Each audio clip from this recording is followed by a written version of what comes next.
on big issues with our voices as citizens, but we probably haven't in the past because our sense of powerlessness and resignation about politics, especially federal politics, probably kept us from doing much, if anything. Although obviously members of our organization have done some things that have been around for a little bit, and some were newer, may not have done very much, but there's a lot that can be done. And if you can find an organization committed to dissolving the powerlessness, you can make that profound difference. So I wanted to, just to remind you, I'm Marie Henselder Kimmel, and Sam, if you would wave your hand and say hello. And Vicki has the Brady Bunch background, and that's Vicki. And we're back to co-host this discussion tonight. So I wanted to, after reviewing Sam's main messages, I wanted to just I want to read one excerpt.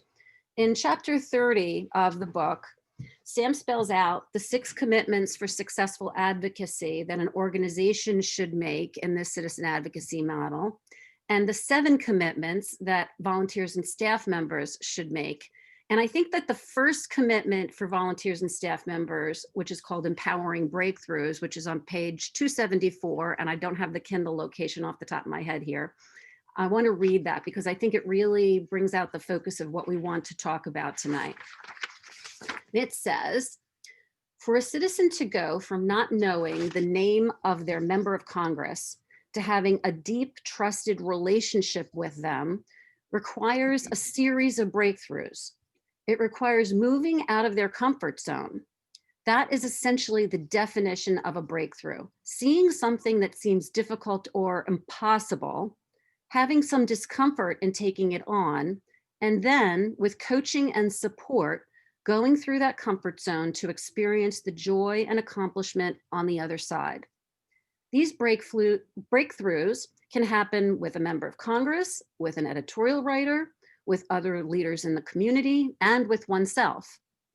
Empowering others in this way and providing opportunities for them to express their greatness is one of the gifts of deep advocacy. And I think that not only building relationships to bring on the breakthroughs, but also the feedback, the sense of joy to see a colleague in a group or a chapter leader somewhere else around our network take a step and get to do something that they didn't think they could do or they felt very challenged to do. There's a sense of inspiration in that and a sense of joy that, hey, we really can make a difference. And I think that that's that feedback and that satisfaction of getting that sense of community is a big part of why this model has meant so much to me. So Sam, I'm going to have you introduce your story about Marshall Sanders, and we'll show the video. Okay, great. So, again, in this theme of breakthroughs, this is Marshall Saunders telling 800 citizen climate lobby volunteers about his first ever meeting with a member of Congress and how terrified he was. And I always love to show this guy who was so terrified at his first meeting a member of Congress went on to start an organization that has 1,700 meetings with Congress or their staff every year. Let me just say a couple other quick things. Marshall started Citizens Climate Lobby when he was 68 years old. So much for you can't make a difference, I'm too old or I'm too young. He passed away a year ago this month at 80. And this is him speaking to about 800 volunteers. They had 25 at their first conference. This might have been their 8th conference. In about 1994, I was just a new results partner, and the group leader called and said we had a meeting with the member of Congress. And so we walked into the member's office. There were 6 or 7 results partners there, and they ushered us into the meeting room. And there were these very impressive, luxurious chairs. This is my first time ever meeting with a member of Congress. I'd seen one in the parade one time. And so we sat down on these very luxurious chairs, and promptly in comes the member of Congress, first one I had ever met. We all said hello and sat down. He was dressed in a dark blue suit and a conservative tie, and I was seated straight across from him. There was no table in between to protect me. And I could see his shoes, and then his shoes, I could count the overhead lights and the reflection in his shoes. And so I was nervous. I was nervous. As the meeting began and the results partners began to talk, the only thing I could think about were my legs. Where should they be? I noticed that my legs were crossed at the ankles, and I thought, no, that kind of looks goofy. I should. And then I crossed them at the knees. I thought, no, that looks laid back. I can't do that. So I'm squirming around, and I don't know if he's looking at me or not. Meanwhile, the meeting is going on. I have no idea what's being said. Then there was a problem with my hands and arms. You know what to do with them. I kind of folded in my lap, and I thought, no, that's schoolboy. I shouldn't do that. So I put them on, yeah, right, on the arms of the chair. And the results partners were talking about different things, but I didn't know what they were talking about. I'd been listening. And then I did notice that the lady next to me, I think it was Anne Marie Vorbach, she was beginning her talk. And I thought, well, I've got just enough time to run my talk through my head one more time. And that's when I discovered that I didn't remember what my talk was about. Really, I mean, I was stunned. It was a blank. And I said, Lord, if you'll just give me the first two words, I'll take it from there. But the Lord did not respond.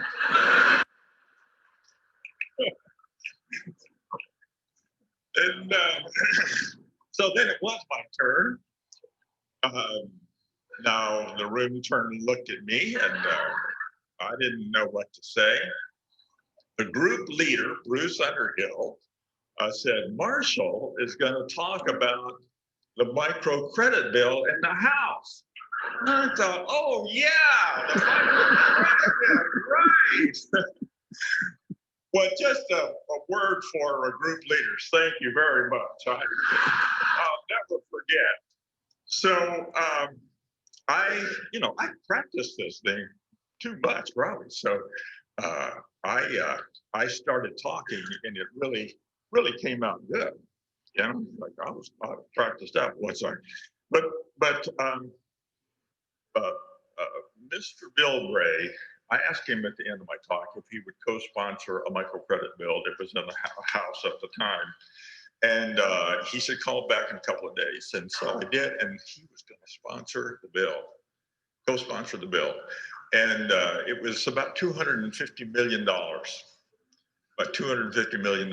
And a consequence of that, he co-sponsored that bill every year thereafter. We had to call him and tell him it was time to put his name on it, but he did it every year he was in office. And then I'd had so much luck, I was asked to invite him to co-sponsor two tuberculosis bills. One was domestic, and then one was a global. And that was the beginning of the United States funding tuberculosis. And that bill, that later encompassed AIDS, tuberculosis, and malaria. And that thing, last time I took a look, it was over $1 billion. And of course, it wasn't just Mr. Bilbray, it was my results partners all over the country having success and all working.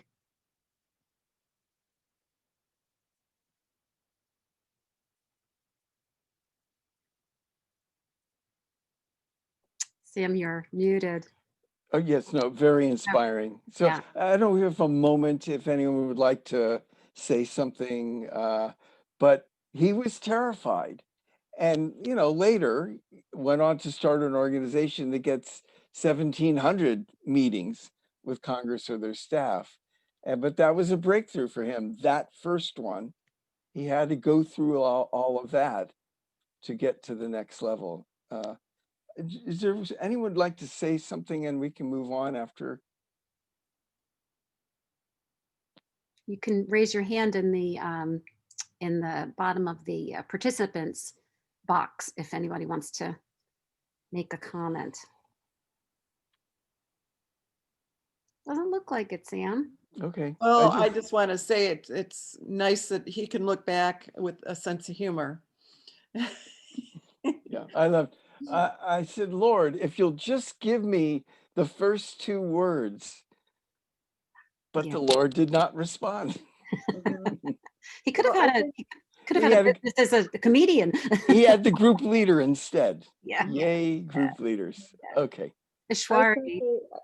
Yeah, I was just noticing how the planning, I mean, if you take apart what his experience, the planning was crucial in terms of somebody introducing him and the topic he was going to speak about.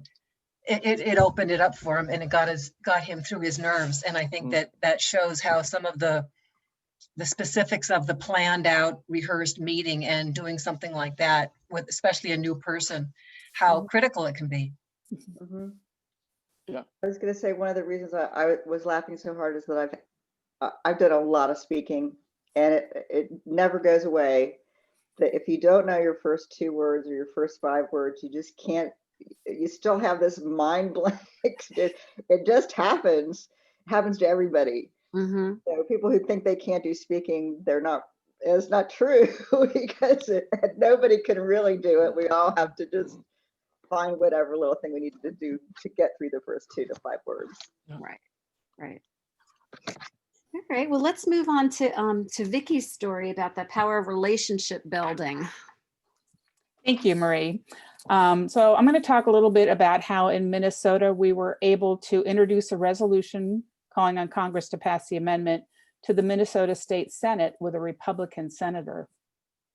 The two leaders of our West Metro group, Becky and Jody, met with their Republican State Senator Scott Jensen last fall to discuss his support of a resolution currently in Minnesota State Legislature calling on Congress to pass the amendment. So this was the senator's first term, and due to health issues of his wife, he would not be seeking re-election. So he just had a year or so left on his term. Becky and Jody explained their concerns and their interest in getting money out of politics clearly enough to pique his interest. He asked for more information and they offered to put him in touch with me. He gave them his personal email address to share with me. I followed up via email with the senator and he and I shared a few emails back and forth discussing the issue of money in politics. He requested that I meet with him in his office at the Capitol in December to discuss further. The legislature was not in session during that time and wouldn't start again until February 1st. So we met and discussed further, and he had some concerns about whether or not he should stick his neck out with leadership because he had other issues he'd been working on and wanted to make sure that he wasn't going to complicate his agenda by working on this resolution.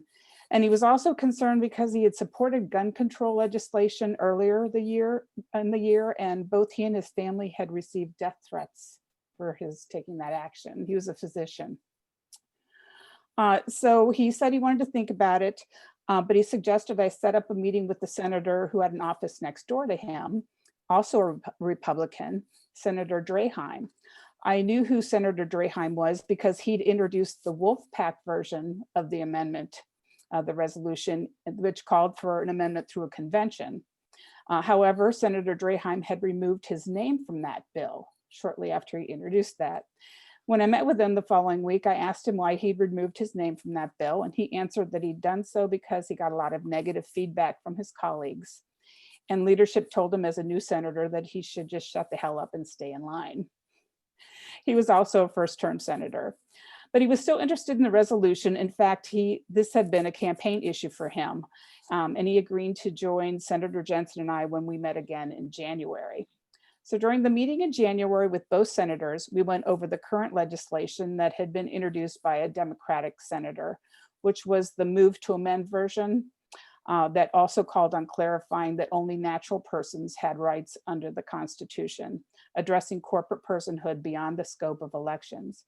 In reading through the resolution, the senators agreed that they weren't comfortable with the corporate personhood part of that bill, because if the lawyers in the Senate, the other senators, challenged them, they didn't feel they could adequately defend their position.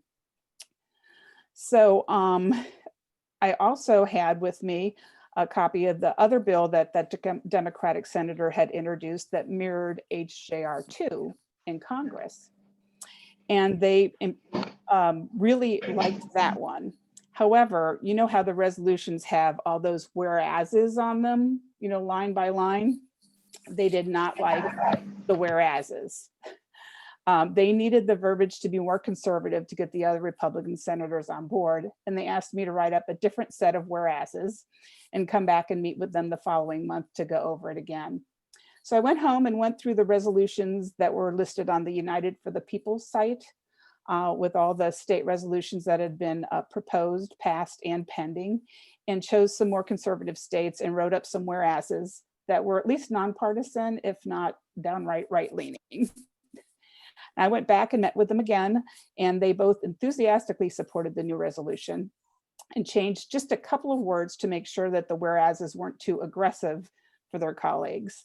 And I brought my laptop with me, so I went out in the lobby and pulled the resolution out of the cloud and changed those couple of words and emailed it to their legislative aides for introduction into the legislature.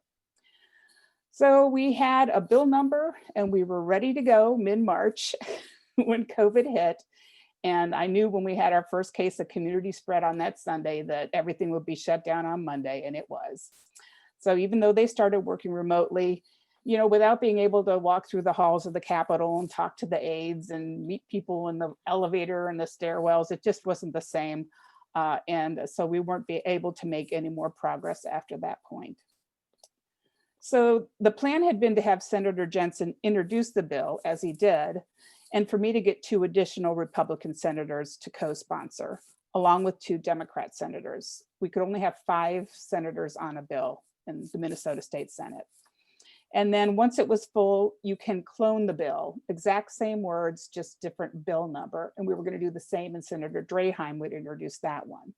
So of course that all went to pot, and we only ended up with 1 bill with Senator Jensen, as the only senator on it.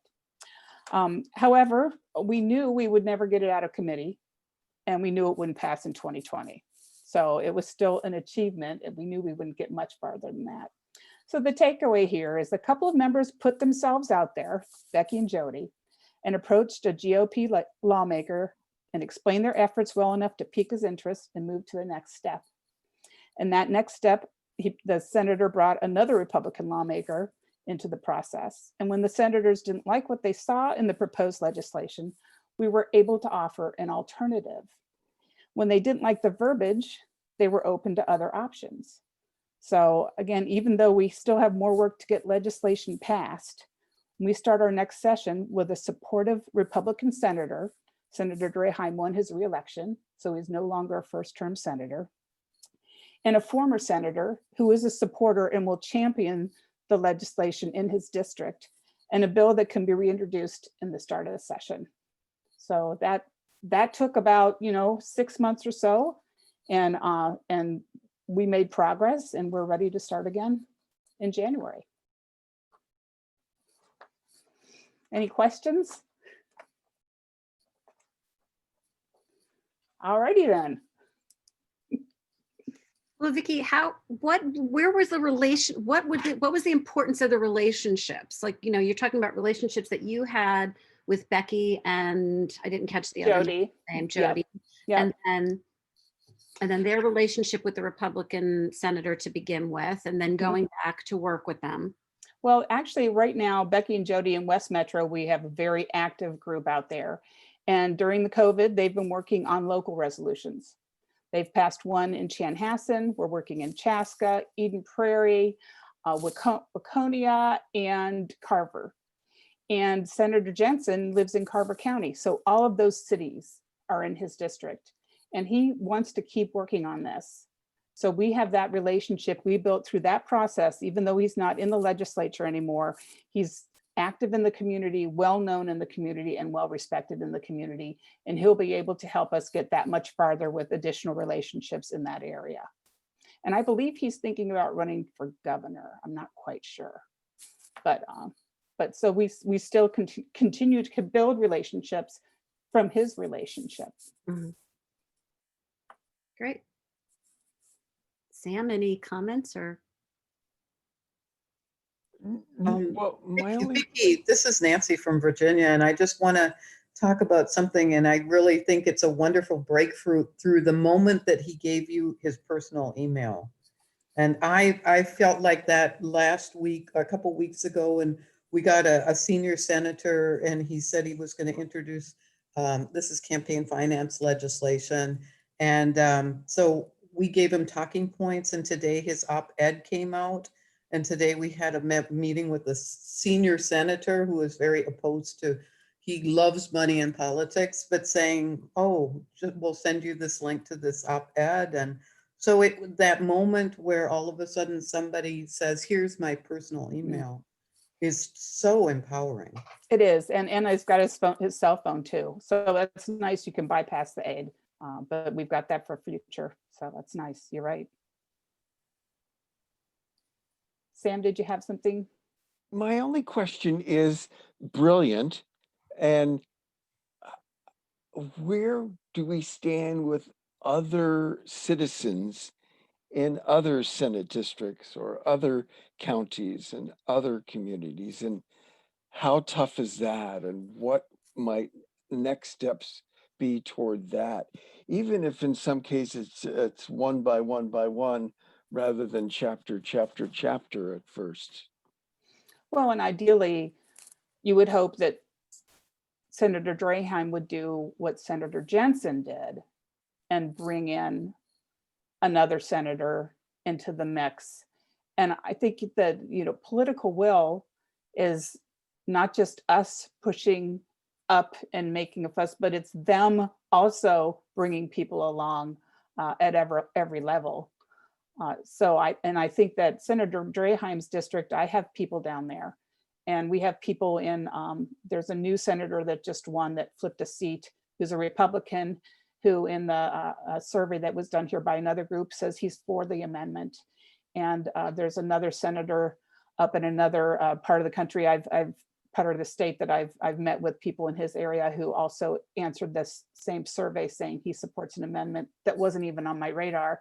So I think that, I'm hoping that Senator Draheim will help as much as do it some on his end while we work on our end so that we can meet in the middle and try and make more progress. Great. Artists? Well, I was brave enough at the forum that we had in Wright County, which is just west of Chaska and Chanhassen, a little bit further out, to ask our sitting Republican representative and senator about this issue. And Renee was also there because she was on the panel. And we got a pretty good conversation and some thinking started. I feel like I got some thinking started there. So after the holidays, I think it's time for me to go back at least to Joe, because Joe willingly engages with me, and we'll see what happens with Bruce. He's the senator and he's much more stodgy. Yeah, he actually said no when we met with him. He's the only senator, only lawmaker that has said no to us. The rest just string you along. But I think there's still room there for him. Well, especially after I confronted him with Renee's help. That's good. At this forum. And I said, you guys need to think about this. So, and who's the female out there? The other legislator, the other House member? Marion No. O'Neill. She was more open to it. So, Yeah, okay. there's quite a bit of resistance to, I mean, there's just so much towing the party line right now. Yeah. That it's really hard, like you were referencing, Vicky, about people saying, the senators saying, well, but I'm getting pushback. I'm getting told not to do this, you know, and so, you know, like I have a kind of a curiosity with our partisan nature right now. I know when I was reading the book, I kept thinking, well, the 80s were so much less partisan and there was so much more willingness to work together.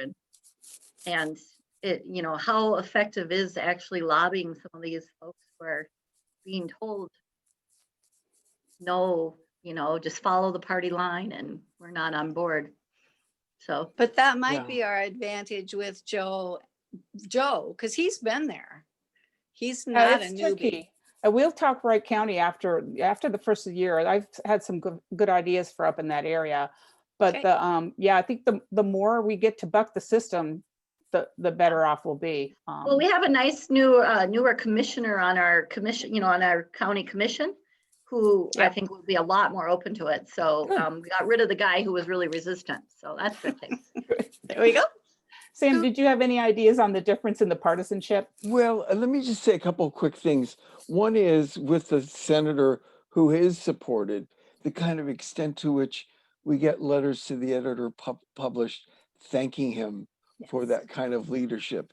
And for the ones who are not supportive, finding things that they do support, that we support, and thanking them for that and urging them to bring that same kind of passion to this issue, for example. And then the last bit with someone who said, no, I'm towing the party line, that whole range of questioning, I know you don't support this. What would it take to change your mind? Could you say more about that? Why do you think that is, where it's a deep listening exercise?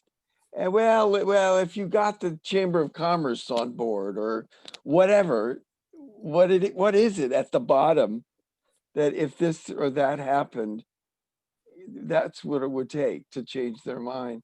That deeper conversation, which is frankly deeper listening, could be valuable. Yeah, we'll work on that. We have Great. hope. Bravo. Great. Congratulations.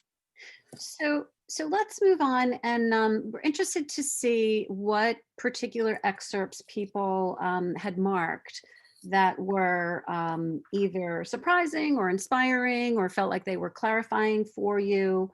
And why don't we use the raise hand feature again in the participant, in the bottom of the participant, so that we can call on people and we can talk about this. So if you click on the participant box, in the bottom of the box, it has a button that says raise hand. And Ted has his hand raised. Hi, Ted. Make sure you unmute yourself. Hello, Marie, and everyone else. I guess the comment that I was really taken with going back through Sam's book, goes back clear back to page 159. Martin Luther King quote to introduce the chapter. But power properly understood is the ability to achieve its purpose. And he goes on to say that later, what is needed is a realization that power without love is recklessness and abusive, and that love without power is sentimental and anemic. Power at its best is love implementing the demands of justice. Justice at its best is love correcting everything. And I think I've read things lately that seems to be part of the problem with the Democratic Party. There's too much anemic posturing and messaging, and they're not getting the message out on key issues, particularly at the Senate level in the states. It's happening. I think it's happening definitely here in Ohio. He also talks about power being reckless. And I guess I tie this to what Vicki was just talking about. We ran into the same thing here in Ohio. We had a senator, state senator, who was very interested in campaign finance. And we had a very good meeting with her and then just got shut down. And it became very clear that party leaders had told her, you will not do this or you will lose your funds. It just ironically happens that the House Speaker in Ohio, as many of you may know, accepted bribes this last year for $61 million. And we did meet with his aide, and he was honest enough to say, no, the Speaker will not cooperate on that. He won't go there. Well, we understand why. He's getting $61 million not to. But it really, when you start thinking about the fact that Democrats are raising as much money as Republicans, I think I'm reading, correct me if I'm wrong, it's not about the absolute number of dollars. It's about how much power that Mitch McConnell and others have wielding the campaign, the PACs. And I guess I'm wondering, Sam, if you have any thoughts about that or anybody else, how do you, it's really not about getting through to that one senator or that House rep. It's how do they break with the party? Are they willing to band together with some other senators and get strength in numbers? Because as one person, they're going to get cut out. They'll get primaried, they'll lose their funds, whatever. So how do you overcome that dynamic if you're in a red state or even a purple state? When we did this call a few weeks ago, I had two other events around those same nights, and I don't know which event I said this at. It might have been with our book group number one, but when I hear what you say, what comes to my mind is more organizing, better organizing, bringing more people in. In other words, if it's the big them and the little us, how can the little us get bigger? How can we bring more people in? How can we train each other to write letters to the editor and have them published? How can we get others meeting with these elected officials so they're not just hearing from this one little group or these two groups here, but in a sense, more and more and more? I think the comment was said, well, during the 80s, it was less partisan. Well, to be honest, the issue that is being addressed in the book is global poverty, and that also is a less partisan issue. Forget the 80s, it's just a less partisan issue. So we at American Promise are frankly a bit more in the same boat as Citizens Climate Lobby when it comes to the partisanship, and you can't say yes to this because my party leaders won't accept it, which is part of why Citizens Climate Lobby created what you might call a kiddies pool, which was the Climate Solutions Caucus, where a Republican member in this case in the House, who previously wouldn't put their name on anything that had the word climate in the title, one way or another was encouraged to join the Climate Solutions Caucus. Yeah, it's just a caucus. Yeah, it's like the kiddie pool, but people need to get in the kiddie pool sometimes before they can get in the big pool, kind of thing. So my main question is around not so much why can't they do more, but how is it that we could organize better, bringing more people in, training them better, using the levers that we can get our hands on, whether it's the media or business leaders. I mean, are there business leaders in your area of Ohio that you might know, or someone you know knows who might come on board? I remember, I was going to stop with this. There was this fella, Jay Butera, who was a volunteer for CCL in Pennsylvania. And he decided he was going to get this going in South Florida, where climate was going to affect before most any place.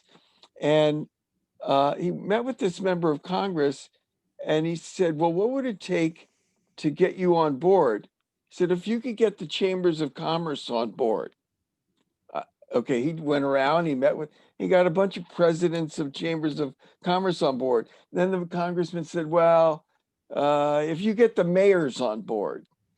And then he went around and he got the mayors on board. And then this congressman was the first Republican on the Democrat Republican House Climate Solutions Caucus. So, who is it that the getting on board of them would change someone's mind. Yeah, I don't know if that's helpful or not, but it's certainly something to think of. Yes, makes sense. Hank Mayers, I have a suggestion. Michigan, in Michigan, we got this problem that we in Kansas are ground zero for big money. And at the moment, Michigan's legislature, which is totally Republican held, is bought and paid for by the DeVos family generally. And so our strategy has been that most of the conversations we're going to have in the legislature are like what you just ran into, Ted. It's a waste of wind. And the notion is, how do you influence them with people who they're going to listen to? And that was Sam's point. Are they going to be willing to acknowledge that? But what strategy we're working on is to get local units of government to pass resolutions about big and dark money. These are the constituents of your state legislators. And to the extent that you get the public to start talking about, and the nice thing about going those resolutions is that it gets a conversation going with a broader audience that is in all likelihood fairly bipartisan. At the local level, it's more likely. But the point is, they have to start hearing from people below them. It's a little bit like letters to the editor, because it proves the editors published it, and you got to take them seriously. But it's more potent to local, state level elected officials, and so that's what we've decided to do. We're just now working on hammering out as Debbie knows. She's worked, Deb Fryman, she's working with us, and so are the folks from Grand Traverse to come up with language that we can then shop around and get the local units of government to actually say, we want something done. So Hank, could you clarify, you're mostly talking about a city council or a county council, or are you talking about a ballot initiative in this town, or both, or?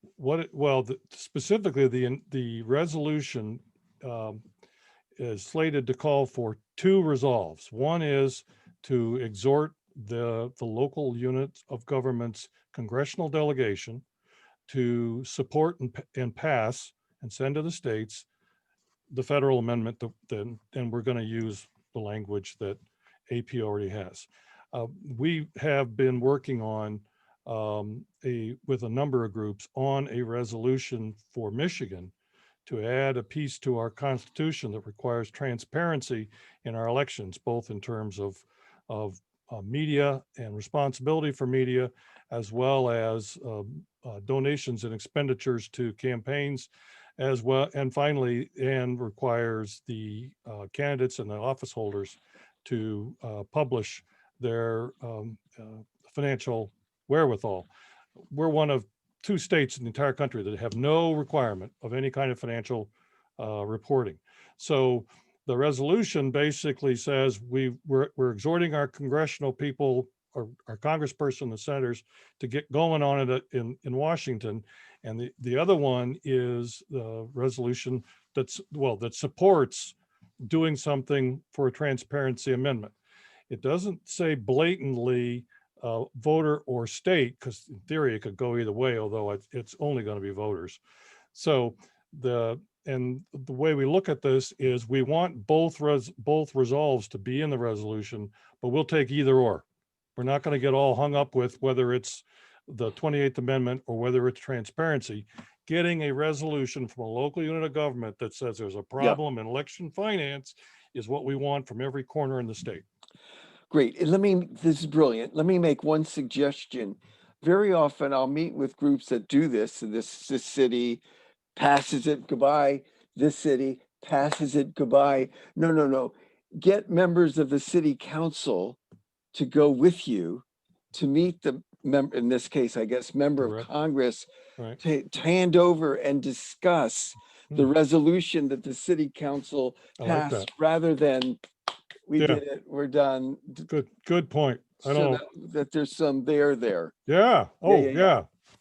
I like that a lot. That's Good. great. Good. Marie, you Marie, got to go put your ahead. mic on. Yeah, I do. I hate to abbreviate this conversation, but I want to make sure we get on to what else we want to address in our hour and a half. But this was a really good conversation, and certainly something that the leaders can carry on more, on a sidebar. And Vicki had a really good comment in the chat too about city associations and asking the resolutions to be brought to the associations of towns and counties and so on. So our next issue that we want to get to is this challenge to a personal action plan that we set you all with on the first session.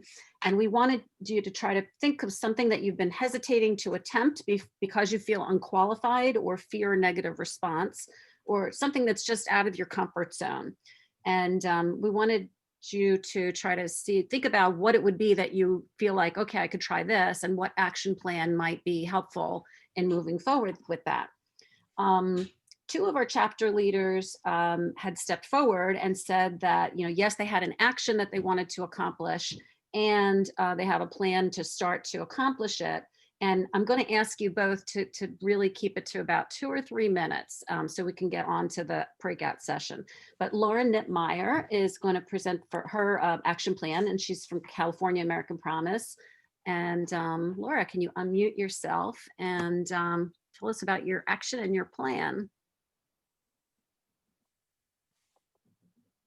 I don't think I'm alone here, that a lot of the participation in the American Promise chapter has fallen off sharply since March. And it's been really hard. For a social person, it's really hard.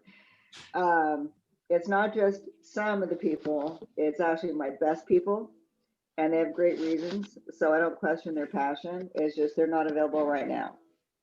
So I'm feeling like the way to revive the group that we spent 2 years building and all the contacts that we have is for me to call them. And feeling like it's a big job. It's maybe 40 people, inquirers, members, people that have come to meetings, said they're definitely interested. But then there are also the editors, media editors, 10 or 15 of them actually. Some of them are reporters that are working on congressional races and also on articles about things like money and politics. So I sent them all press releases during the pledge campaign saying the outcome of our work, but this was not going to be a one-shot wonder. So I need to call them as well. So what I decided to do is not to cherry pick the people I'm calling. First of all, looking at the list of 40 people, I decided that I was going to go in pretty much a random order. So I just get through everybody. And because I think I can't foresee, because my best people are not available, I can't foresee who's going to be there. So in order to get this done, I was reminded about how scared I was to call candidates during the pledge. And what got me through that was writing a script for doing it. And that means that when they don't pick up the phone, you still have ready what you're going to say on the voicemail right away. So my script is really simple. My name is Laura Nittmeyer. I met you here about this American Promise. Then I had to go look up the new language for how we talk about American Promise in the Keep the Promise America 250 report. The language is a little bit amended, so I haven't used that recently, but now's the right time to modernize it. And then I wrote down a couple of questions. This is an opportunity to update them for 2021 because we have new Congress coming in, a lot of changes in the organization as well. And then two different questions about working in a cross-partisan nature. One is if it's people that are interested in American Promise per se, not the editors. I would ask them about what cross-partisan opportunity they would see available to us on any topic, not just money and politics, like what comes to mind, because I don't have the base in the community. A lot of the communities that I'm working in now are not where I'm living even, or don't know anything about. And then in the case of the editors, I would like to ask them about a specific question. You know, what stories are you working on either cross-partisan work or money and politics?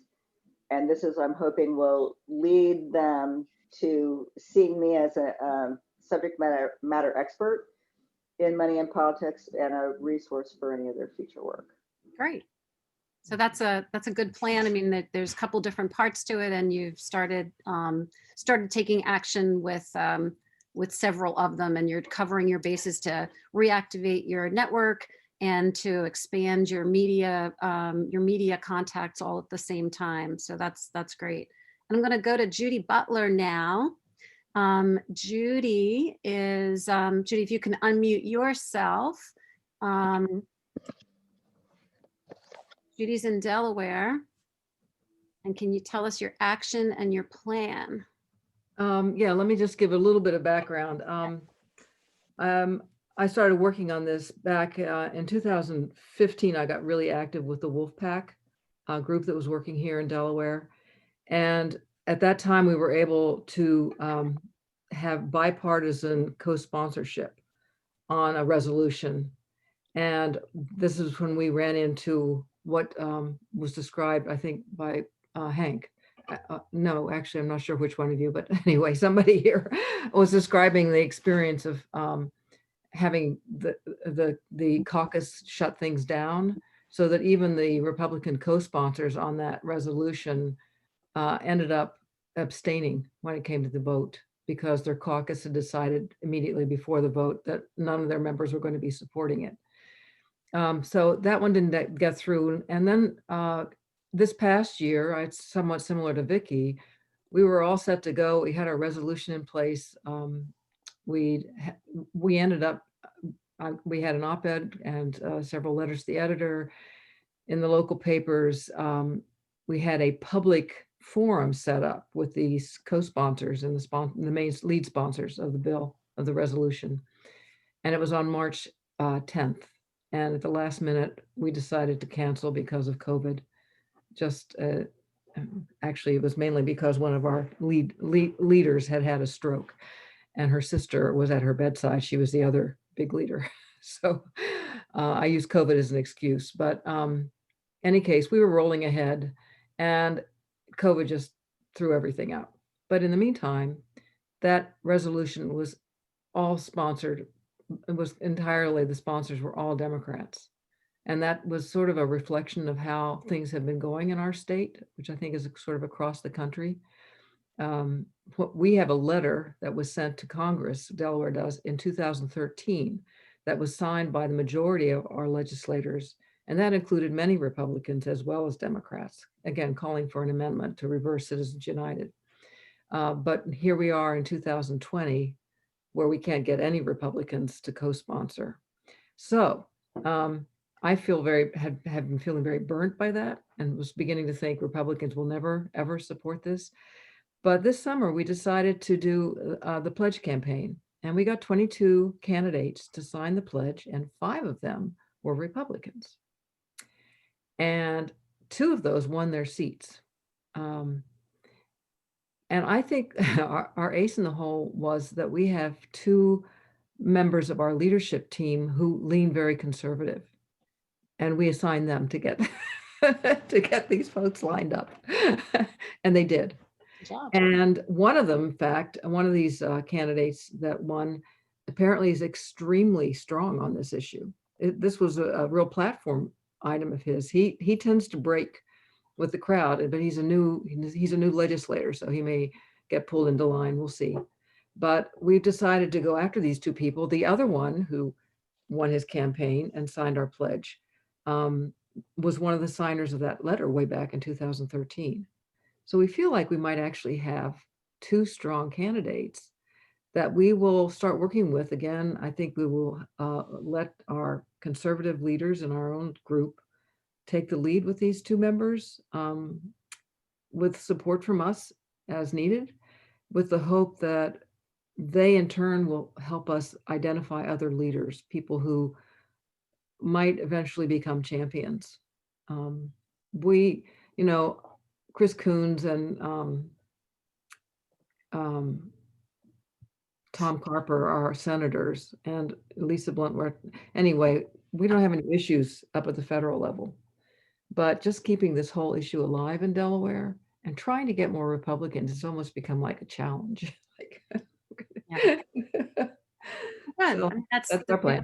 Yeah, you have a plan, and it's exciting because I think a lot of people have felt like, wow, we're not getting anywhere with the more conservative members, whether they be statewide or certainly federally. So it's nice to hear a couple different people saying that there's a foot in the door here with this, you know, getting this issue moved forward in some of the states. So, all right, well, I want to move on and have us break out into brainstorming rooms. And as I put in the chat, I'm going to put an invite to everybody to choose a breakout room, and we're going to have about 12 minutes or so to discuss the topic that you're interested in terms of an action, and talk to other people that are interested in that action about what steps they might have, what obstacles there might be, how to get over those obstacles, what they're thinking about. And so the breakouts are going to be in media, whether it be a letter to the editor, an op-ed piece, on working on resolutions, on getting the nerve up to do a presentation, or how to prepare for a presentation and develop a presentation. And then lastly, meetings either with lawmakers or influencers. So I'm going to open all the rooms. You choose yourself. If you somehow don't see that invitation, just put in the chat which room you would like to go to, and I'll assign you to that room. But you can just click on the one that you want. And then if you don't assign yourself to anything, then I will make a choice for you. But I'll give you a couple minutes.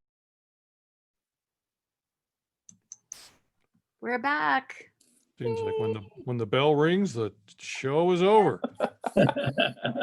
Sure. It's the problem. I mean, all of this, it's great that we're having great conversation because people want to say more, and there is more to say, but we want to make sure that we can cover everything. And who knows, if there's one of the things we're going to do is ask for suggestions from you of what else you would like to see done. So maybe we can make a whole session that's just working on these action plans, or just working on, you know, resolutions or what have you.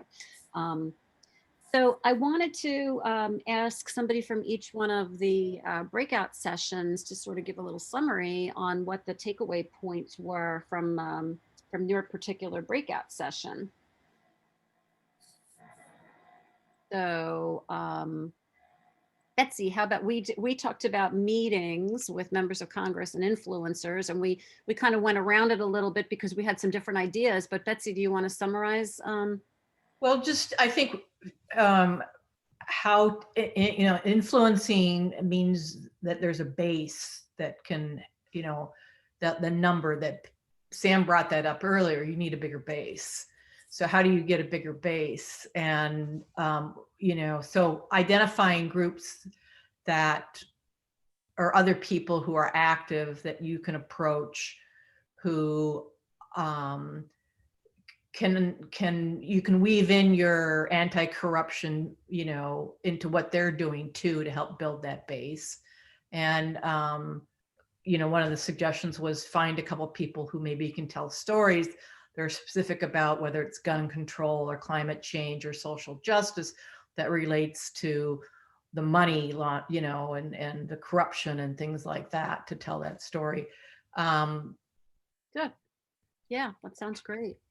And I think, Vicky, you led the breakout room on resolutions. Who can, from your breakout room, can give us some ideas about the takeaways there?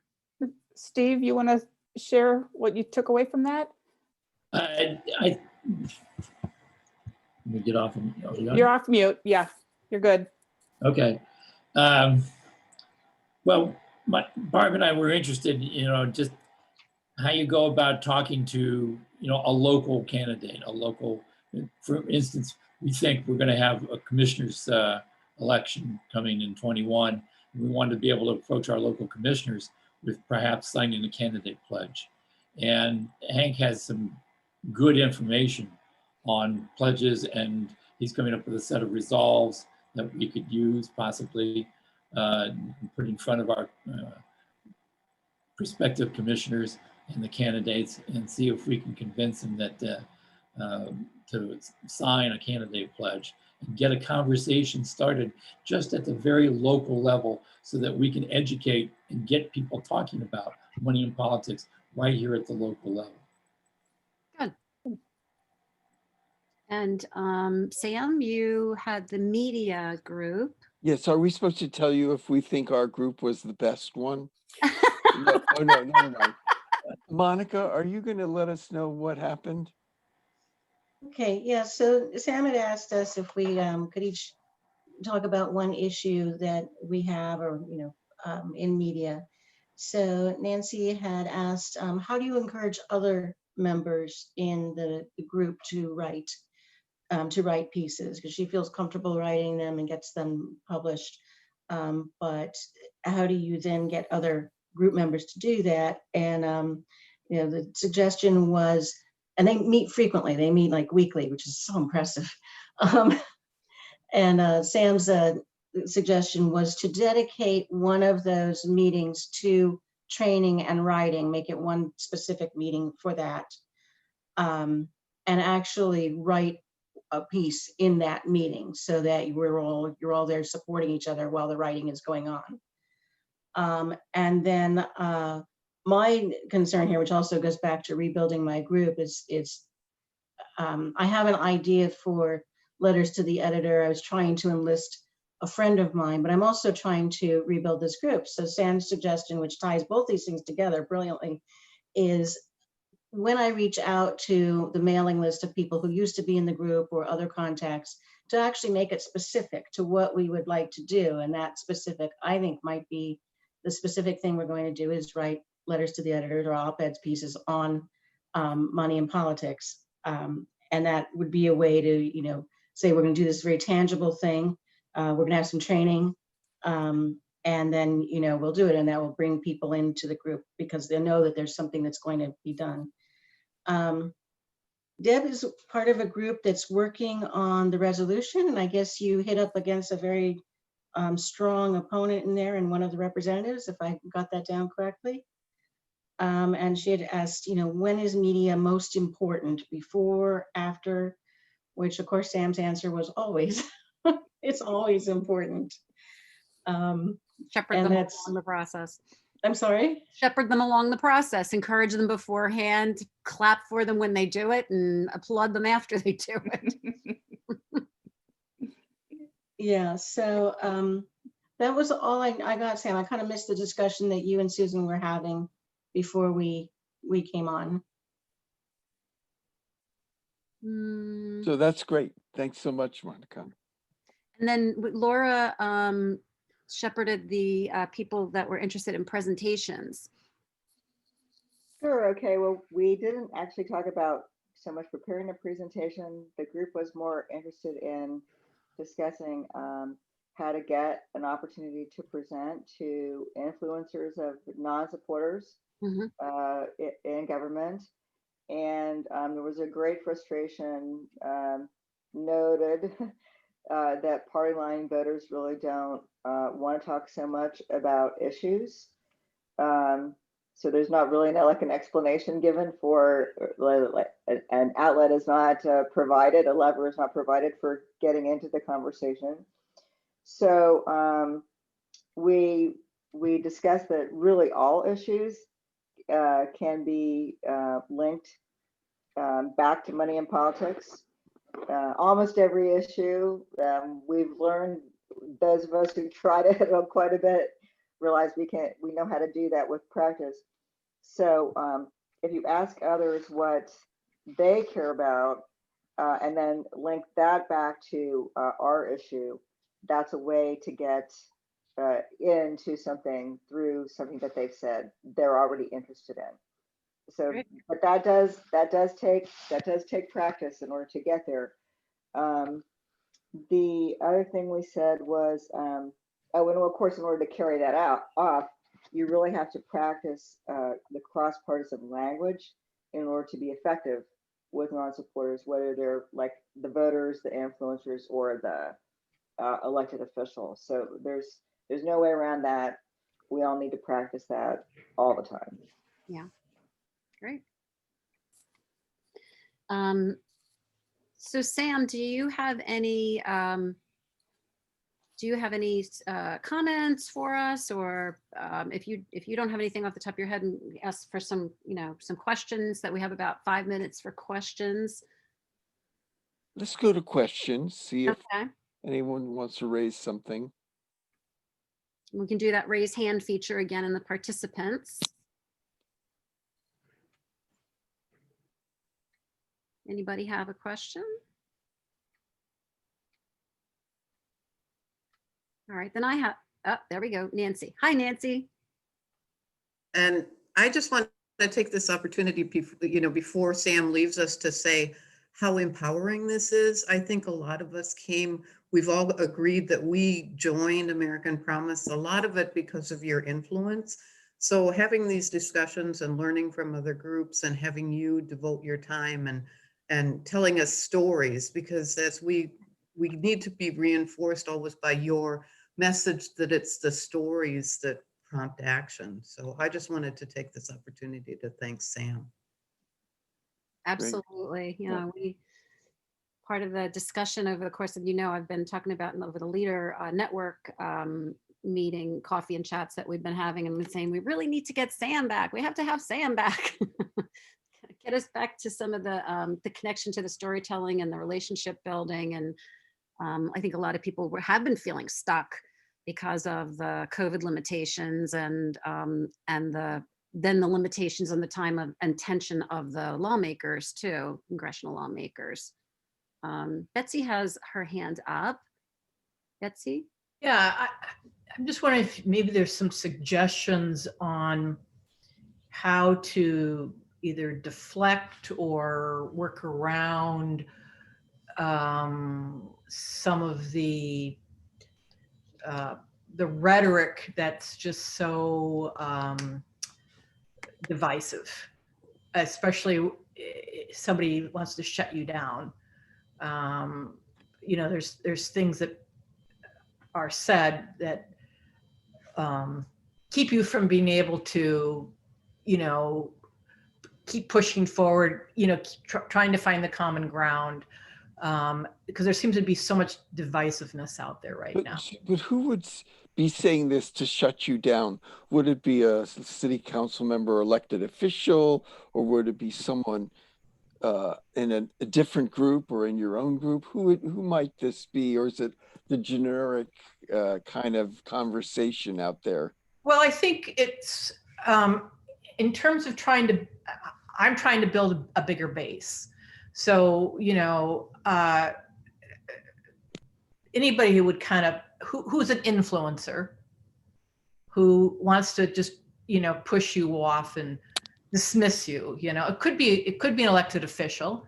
It could be someone who's an influencer to a politician too, Yes. Okay. Yeah. I mean, at some level, I wouldn't bang my head against a brick wall. If I've got 7 walls and one's a brick wall and the others are pillows or something, I wouldn't hang around the brick wall too long. I'd find some of the other influencers. It might be a little lower level influencer, but they might have influence with the brick wall too. So, make your job easier by looking for allies who aren't going to cause so much trouble at first, if that makes sense. Yeah. Marie, I'm going to read, if it's okay with you, I'm going to read this thing I shared with you today. I'm working with another client, actually, it happens to be Catholic Relief Services, and they asked me to do this write-up, and I submitted it today on the leader call. what's the components, what's the purpose? And then I submitted it and they came back with a question and then I answered the question. So I want to read what one piece of that, what I submitted, the question that they came back with and my response. And this was on why there should be 2 leader calls a month or more, not 1. They currently have 1. I wrote this, the why. One could say that forces in our society discourage civic engagement, especially advocacy, and that chapter work, especially at first, or I'll add, especially after COVID, could be described as an uphill battle. The constant barrage of bad news and until recently abysmal voting levels in the US, they're still pretty bad, and a tendency of those who do vote to hibernate between elections contribute to a national culture of non-participation when it comes to advocacy, one of the main elements of our chapter's work. Chapter leaders are a key vehicle for breaking through this potential lethargy and the connection with and empowerment of chapter leaders during leader calls twice a month or more is essential if they're going to be breakthroughs. That's what I wrote about why meet a couple of times a month. She wrote this question, whoa, just to clarify, do the breakthroughs happen because the leaders are inspired when they hear from each other, sharing learnings and their struggles and successes? Is that the premise of how the breakthroughs happen? And then this is my answer and I'll finish. I said, that's part of it. If I hear someone share something they've done and they've never seen themselves or their chapter doing, I'm thinking Vicky with the Republican state senator, that might inspire me and encourage me to try it. That's more a breakthrough in thinking. Maybe I can do that.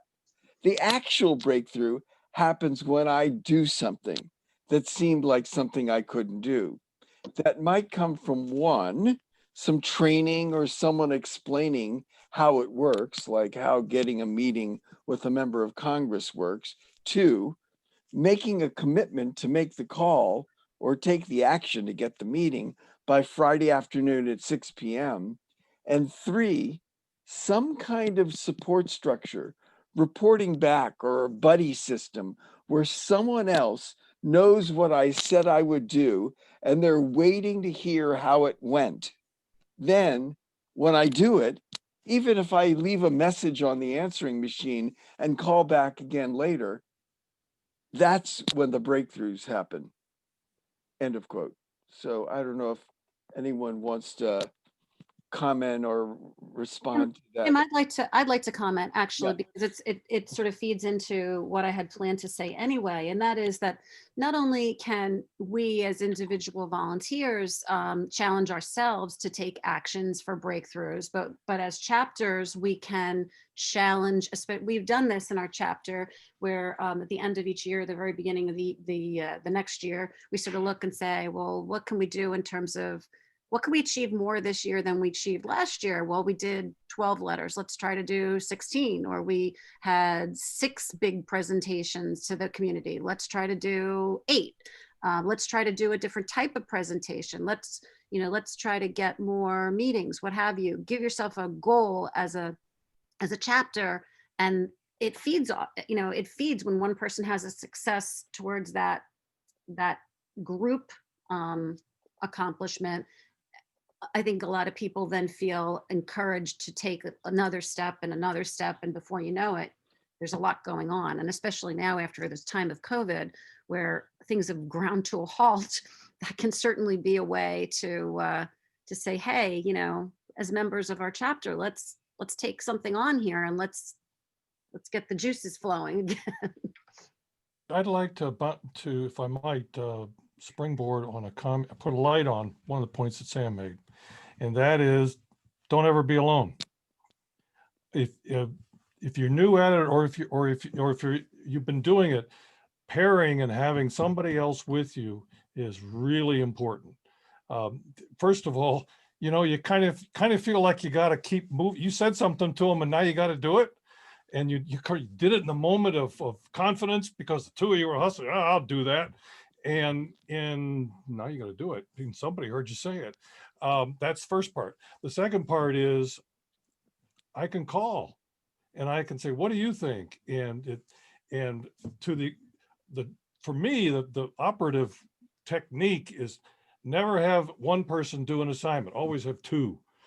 And just because you got somebody, you got a buddy, you got somebody that's going to make you feel like you're not hanging out there in the wind all by yourself. And then the last piece on that is if you could actually have a mentor, somebody who really has done it or has gone through far enough that they can actually help build somebody's confidence, like the resolution thing. We're gonna have a mentor process that's part of that, so that people never feel they're alone with anything. Great comments. Good comments, Hank. So we're just at 9:30. Ishwari, can I ask you to unmute yourself? You have a comment, and then we're going to wrap up. You're not, there you go. Sure, yeah. What Sam said a moment ago reminded me of something that Kimberly alluded to, that Hari Han, some of us have heard Kimberly from American Promise talk about Hari Han as a inspirational person. And Hari Han talks about the groups that are really successful in keeping membership and building membership.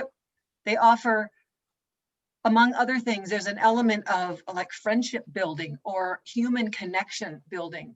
And I think that, Sam, when you talk about somebody knows that I'm going to do this and somebody's checking with me, and that feels to me like it's that human piece that, and it kind of ties into what you said, Hank, you know, in terms of, you know, out there in the wind by yourself.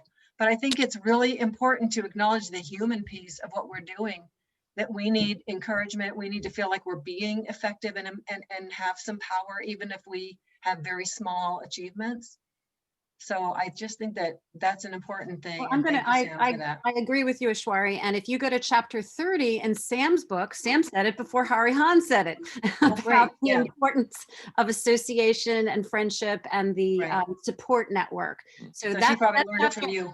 that chapter is really, it's really inspiring, just to say, like, there are these steps, there are these things that we need to think about. And